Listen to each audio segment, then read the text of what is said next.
La relación entre México y Estados Unidos dista de ser cordial. Y la verdad es que la bronca ha empezado del lado sur de la frontera México-Estados Unidos. El presidente López Obrador fue uno de los últimos gobernantes del planeta Tierra en reconocer el triunfo de Joe Biden. Lo reconoció hasta después de que el Congreso de Estados Unidos lo reconoció el 6 de enero. El presidente pues se queja mucho de cosas de Estados Unidos y no solamente eso, habla maravillas del dictador en turno, del zar en turno de Rusia, el señor Putin, en términos elogiosos que nunca he escuchado que mencione cuando habla de Joe Biden. Pero toda la cosa ya está calentando, Lila, porque ahora ya empiezan las controversias por el TEMEC. Estados Unidos le presenta una a México y México le revira una a Estados Unidos. A ver, ¿cómo está el asunto? Porque no todo el mundo le entiende de qué se trata esto. Así es, Eduardo.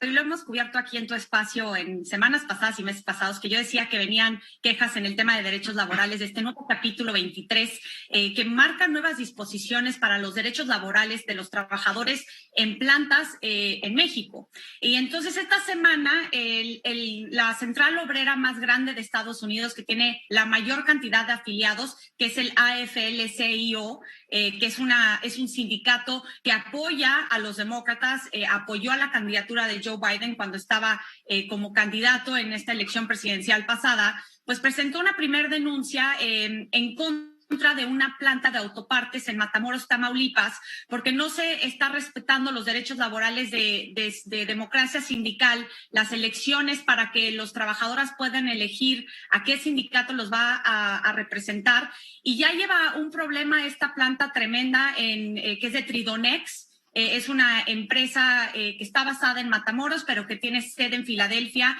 y también pues está representada por un grupo canadiense.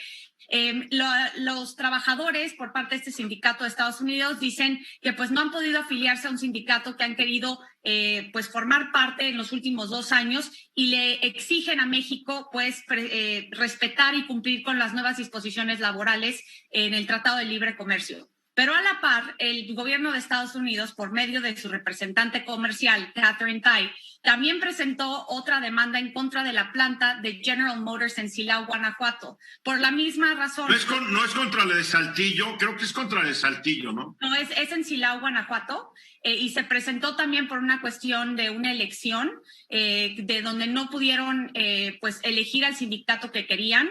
Representan a más de 6,000 trabajadores y dijeron que habían boletas destruidas. Entonces, esto... No, el lío es peor, Lila, el lío es peor. Es un sindicato de la CTM. Del PRI. La gran farsa sindical que inventó el PRI.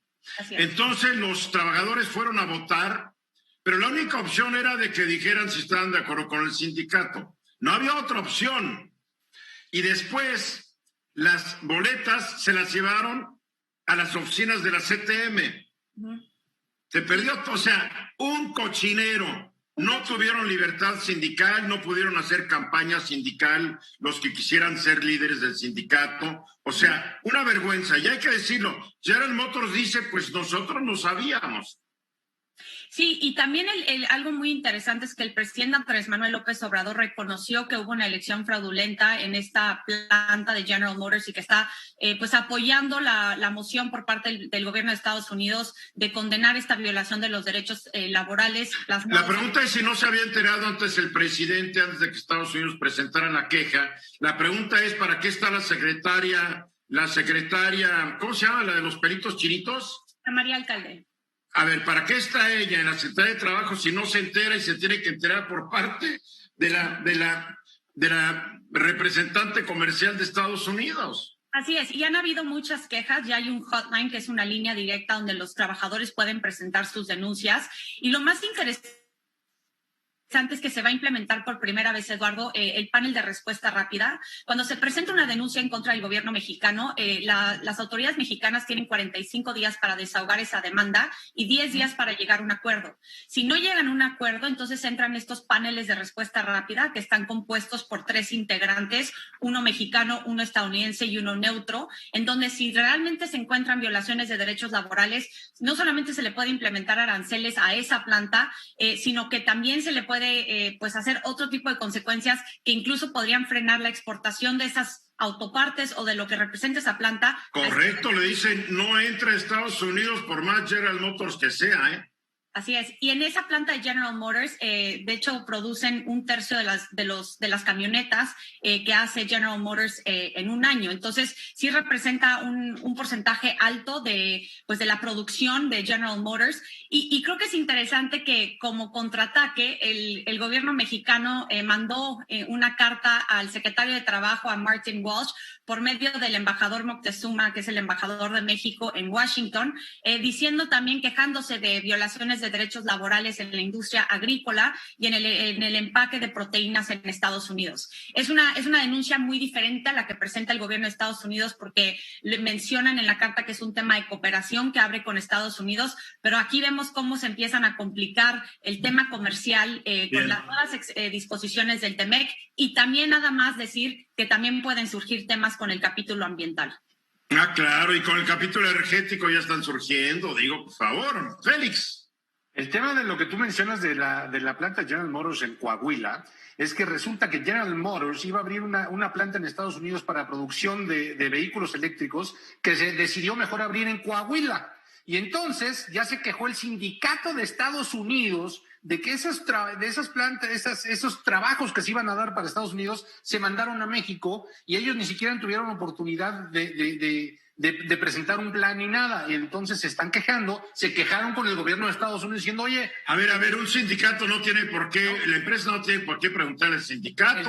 Es que se están quejando diciendo, oye, es que no podemos competir con los salarios que están pagando allá porque ni siquiera tienen sindicatos, ni opción de elegir sindicatos, y entonces... Sí, pero no olvides que en el TEMEC ya se exige que tantas partes de vehículos que vayan a Estados Unidos se pague por lo menos $16 la hora, mi querido Félix. Entonces también allá los sindicatos son medio chuequitos, no te vayas con la finta, ¿eh? Y también nada más subrayar, Eduardo, que los sindicatos, el presidente Joe Biden se ha marcado como uno de los presidentes que más ha apoyado a los sindicatos y a los trabajadores en décadas en Estados Unidos, y va a apoyar no solamente a este sindicato que presentó la denuncia, pero cualquier denuncia que venga por las empresas estadounidenses, y creo que esto va a causar pues muchos roces en la relación bilateral, porque México no está respetando los derechos laborales que incluso pasaron en la reforma laboral en 2019 en México. Bien. Guillermo. Y yo recuerdo, Lila, con mucha claridad cuando eventualmente el presidente mexicano tenía mucha cercanía con el presidente Trump, y que cuando fue a Washington no fue a visitar al actual presidente de Estados Unidos, que tú citaste que sería por este capítulo donde podía eventualmente canalizarse ese descontento. Ahora, no tenía por qué irlo a visitar, también, no tenía por qué visitarlo. Pero podía hacerlo. Y podía no hacerlo. Tú lo estás planteando como que estaba obligado. No tenía por qué verlo. Pero era un tema diplomático interesante. No, qué diplomático y qué nada. El presidente fue muy fácil. Fue a Estados Unidos a dar un espaldarazo a Donald Trump. Así es. Yo creo que lo más importante es señalar que las nuevas disposiciones del capítulo 23 laboral, ya con con el panel de respuesta rápida, con el hecho de que México no está cumpliendo con las nuevas disposiciones de este capítulo, pues van a surgir muchas demandas laborales, arbitrajes internacionales, se están violando contratos del gobierno mexicano con Estados Unidos, y va a causar muchos problemas en el futuro entre México y Estados Unidos. Vamos a los mensajes, gracias. Esta fue una producción de Grupo Fórmula. Encuentra más contenido como este en radioformula.mx.